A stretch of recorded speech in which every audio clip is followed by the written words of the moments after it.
নমস্কার, বুক লাইব্রেরিতে স্বাগত আমার সকল বন্ধুদের। আজ থেকে আমাদের চ্যানেলে নতুন একটি ধারাবাহিক শুরু করছি। ধারাবাহিকটির নাম কলকাতা থেকে বলছি, আর এই ধারাবাহিকে আমরা শোনাবো কলকাতা সম্পর্কিত নানান গল্প। শুরু করছি কলকাতা থেকে বলছি সিরিজের প্রথম পর্ব।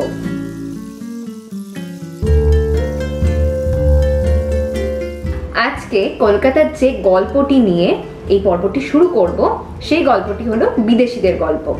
কলকাতায় যে যে বিল্ডিং গুলো আমরা দেখতে পাই, যেগুলোকে আমরা হেরিটেজ বিল্ডিং বলে তকমা দিয়েছি, বা যে বিল্ডিং গুলোর ওপর প্রাচীনত্বের বোঝা নেমে এসেছে, বা যে বিল্ডিং গুলো অসাধারণ, যার নির্মাণ শৈলী নিয়েও মানুষের মনে নানান প্রশ্ন দেখা যায়, সেই বিল্ডিং গুলো কিন্তু বানিয়েছেন বিদেশিরা।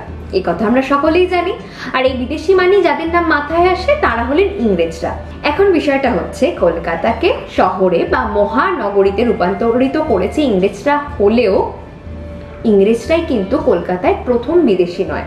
তাহলে এখন প্রশ্ন আসে, কলকাতায় প্রথম বিদেশি কারা?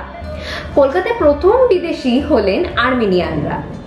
ছোটবেলা থেকে শুনে আসছি যে চার্নক হলেন কলকাতার জনক, কিন্তু চার্নকই প্রথম বিদেশি ছিলেন না। কলকাতায় প্রথম বিদেশি হচ্ছে আর্মেনিয়ানরা। তার প্রমাণ মেলে কলকাতায় প্রাচীন পুরনো একটি চার্চ দেখে। কলকাতায় এখনো আমরা সেই চার্চটি খুঁজে পাই, যে চার্চটি আর্মেনিয়ান চার্চ। 1630 সালে একজন আর্মেনিয়ান সাহেবের স্ত্রীকে কবরস্থ করা হয়। কলকাতা সম্পর্কিত বিভিন্ন বই ঘাঁটলে এই তথ্য সহজেই মেলে। এবার আসি, তাহলে ইংরেজরা কিভাবে কলকাতায় পদার্পণ করলো? কার হাত ধরেই বা ইংরেজরা কলকাতায় জাঁকিয়ে বসলো? যোগ চার্নক 1690 সালে যখন কলকাতায় এলেন, তখন তিনি এসে সমস্ত ব্যবস্থাপনা দেখে চিন্তায় পড়ে গেলেন যে এখানে ব্যবসা বাণিজ্যই বা কিভাবে করবেন, কিংবা দুর্গ বা ফ্যাক্টরি বা কিভাবে বসাবেন।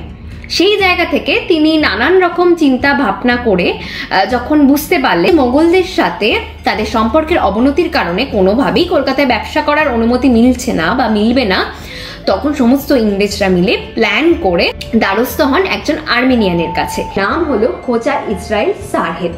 আর সেই খোজা ইসরাইল সারহেদ নামে একজন আর্মেনিয়ানের বুদ্ধিতে এবং তার সমস্ত পরিকল্পনায় ঔরঙ্গজেবের নাতি একসময় অনুমতি দিয়ে দেন ইংরেজদেরকে ব্যবসা করার জন্য, এবং 1698 সালে ইংরেজরা 1300 টাকার বিনিময়ে লাভ করে কলকাতায় জমিদারিত্ব।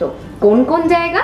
কলকাতা, শোভাবাজার এবং গোবিন্দপুরে। আর খাজনা ছিল বার্ষিক 1195 টাকা।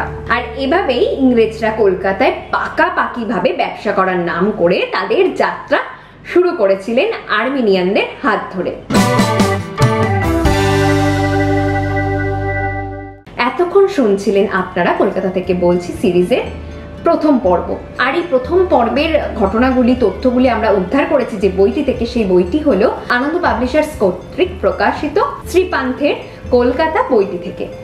আজকে প্রথম পর্বের প্রথম ঘটনাটি আপনাদের সাথে শেয়ার করলাম। আর আপনাদের যদি এই ধরনের গল্প শুনতে ভালো লেগে থাকে তাহলে অবশ্যই আমাদের চ্যানেলটি সাবস্ক্রাইব করবেন। আজকের মতো এটুকুই, বিদায়।